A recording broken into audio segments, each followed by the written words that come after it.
صنعت كائنا حيا نرى لم نزد إلا يقينا بالإله لم نزد. آپ صلی اللہ علیہ وسلم بہت چست تھے، صحابہ کرام چست پھردیلے تھے. نمازی بھائی سب کی بات نہیں کر رہا، آپ لوگ کے علاوہ کی بات کر رہا ہوں، جو یہاں بیان میں بیٹھے ہیں ان کے علاوہ کی بات کر رہا ہوں. نمازی بھائی کتنے سست ہوتے ہیں. گھروں سے والدین کے فون آتے ہیں، ملنے آتے ہیں کہ ہماری اولاد میں سب سے سست ترین بچہ وہ ہے جو پکا نمازی ہے. ارے بھائی اس کو تو سب سے چست ہونا چاہیے.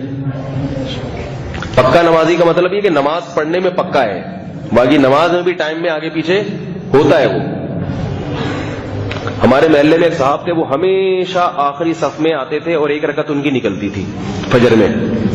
میں نے ان سے کہا کہ یار آپ ہمیشہ ایک رکعت آپ کی نکلتی ہے، کہہ رہے کیا کروں، اٹھتے اٹھتے دیر ہو جاتی ہے، فجر میں یہ ہو جاتا ہے وہ ہو جاتا ہے. اب جیسے نماز 6:30 بجے ہو رہی ہے، تو اب جب نماز 6:35 پہ جاتی تھی تو بھی ان کی ایک رکعت نکل رہی ہے.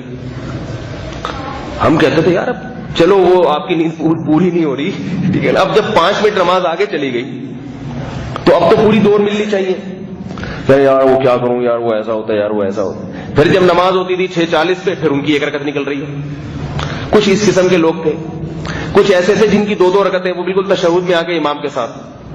تو یہ اس کی علامت ہے کہ ان لوگوں کے ساتھ مسئلہ نیند پوری ہونے یا نہ ہونے کا نہیں ہے، ان کو ٹائم پہ کوئی کام کرنے کی عادت ہے ہی نہیں. یہ پیدا ہی لیٹ ہوئے تھے. ڈاکٹر نے جو ڈیٹ دی تھی نا اس سے 1 گھنٹہ لیٹ پیدا ہوئے تھے. اب جب لیٹ پیدا ہو گئے تو سارے کام کیا ہو رہے ہیں، لیکن مریں گے ٹائم پہ. یاد رکھو یہ نہ سمجھنا کہ فرشتہ آئے گا تو 1 گھنٹہ توبہ کے لیے دے دے گا کہ چلو جو آپ کی 5 منٹ لیٹ ہوتے ہیں تو آپ کے پاس 5 منٹ ہے توبہ کرنے کے لیے. قرآن میں اللہ نے کہہ دیا لا یستأخرون ساعۃ ولا یستقدمون، 1 سیکنڈ بھی آگے پیچھے نہیں ہو گئے، جتنا ٹائم تھا وہ فرشتہ لے جائے گا. تو یہ بھی سست لوگ ہوتے ہیں. ایک دفعہ ہو گیا چلو فجر نکل گئی، رکعت نکل گئی، 1-2 دفعہ ہر ایک کے ساتھ ہو سکتا ہے. مصروف آدمی کے ساتھ ذرا زیادہ ہو سکتا ہے. روز ہی نکل رہی ہے، نماز آگے جا رہی تو یہ اسی حساب سے آگے جا رہی ہے. اور کچھ ایسے ہوتے جو ہمیشہ امام کے سلام پھیرنے کے بعد آگے تو ارے جماعت نکل گئی، روزانہ ہی ہو رہا ہے ان کے ساتھ. تو اس کا مطلب کیا ہے کہ ان کے باقی کام بھی کیا ہو رہے ہیں، لیٹ ہو رہے ہیں. چلو ایک اچھی بات ہے، نماز پڑھ تو رہے ہیں، غنیمت ہے ان لوگوں سے جو بالکل ہی نہیں آ رہے. تو سستی اللہ کو پسند نہیں ہے، اور جو جتنا بڑا سست ہوتا ہے اتنا بڑا بزرگ سمجھا جاتا ہے. یہ بھی غلط ہے. سلمہ ابن اکوع رضی اللہ تعالی عنہ گھوڑے سے تیز دوڑتے تھے. اس لیے میں دینداروں سے کہتا ہوں کہ اپنی صحت کا خیال کیا کرو، اس سے دین کی بدنامی ہوتی ہے. دنیا دار آدمی کی صحت اچھی نہیں ہے تو کوئی بات نہیں، وہ تو کسی چیز میں ٹھیک نہیں ہے تو صحت کے معاملے میں بھی ٹھیک نہیں ہے تو کیا ہو گیا، وہ تو خواہشات کی غلامی کر. دیندار آدمی جو نماز پڑھنے والا ہے، جس کے چہرے پہ سنت ہے، داڑھی ہے، اس کو اپنی صحت کا دوسروں سے زیادہ خیال کرنا چاہیے. کھانے پینے میں کھائے چلا جا رہا ہے، کھائے چلا جا رہا ہے، رکتا ہی نہیں ہے، ایکسرسائز ہی نہیں کرتا. لوگ کہتے ہیں ہمارے نبی کیا ورزش کیا کرتے تھے. بھائی ہمارے نبی کی تو ایکٹیویٹیز ایسی تھیں کہ ان لوگوں کی تو صبح شام جسمانی ورزش خود بخود ہوتی تھی.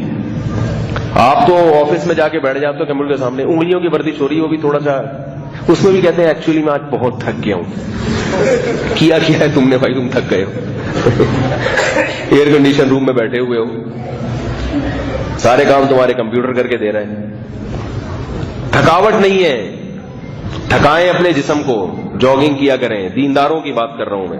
دنیا دار لوگوں کی پھر بھی اس طرف تھوڑی تھوڑی توجہ ہے. دیندار بن جاتا ہے بس پتہ کیا سوچتا ہے، مرنا تو ہے، یہ سوچ ہوتی ہے. اب ان سے کہو بھائی ذرا صحت کا بھی خیال کرو. بھائی جب آنی ہوگی تو آ جائے گی، وہ تو موت کا ٹائم تو لکھا ہوا ہے، مرنا جو ہے جب آنی ہوگی تو آ جائے گی. بھائی تھوڑا اپنی فٹنس کا خیال کرو. یہ توند کہاں جا رہی ہے، یہ کولے کی طرف کو جا رہے ہیں، تھوڑا سا تو کچھ مطابقت ہونی چاہیے نا.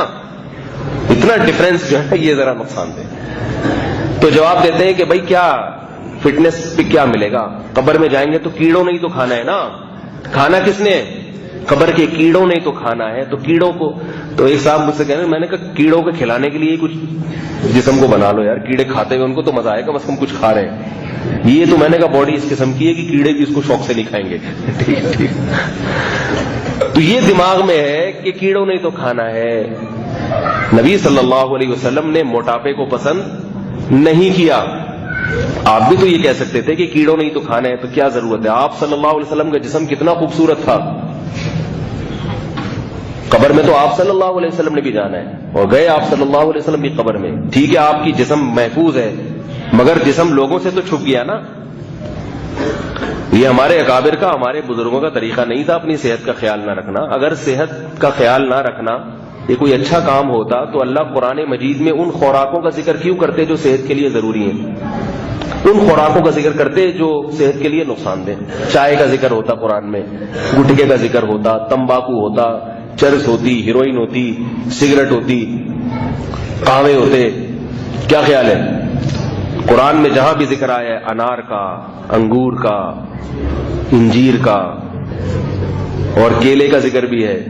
کیلے میں پوٹاشیم ہوتا ہے بہت زیادہ، میگنیشیم ہوتا ہے، لیکن زیادہ نہ کھائیں موٹے ہو جائیں گے. ٹھیک ہے، اتنا کھائیں کہ بس ہڈیاں مضبوط ہو جائیں تھوڑی سی. اور کھجور کا، کھجور سے بہتر تو کوئی پھل ہی نہیں. کتنی چیزیں اللہ نے قرآن میں ذکر کی ہیں. زیتون ہے، ڈالڈے کا ذکر ہے قرآن میں ہے بھائی. یہ جو آج کل مختلف قسم کی چربیوں سے عجیب عجیب سے تیل نکالے کہیں بھی نہیں ہے. زیتون کا ذکر ہے قرآن میں.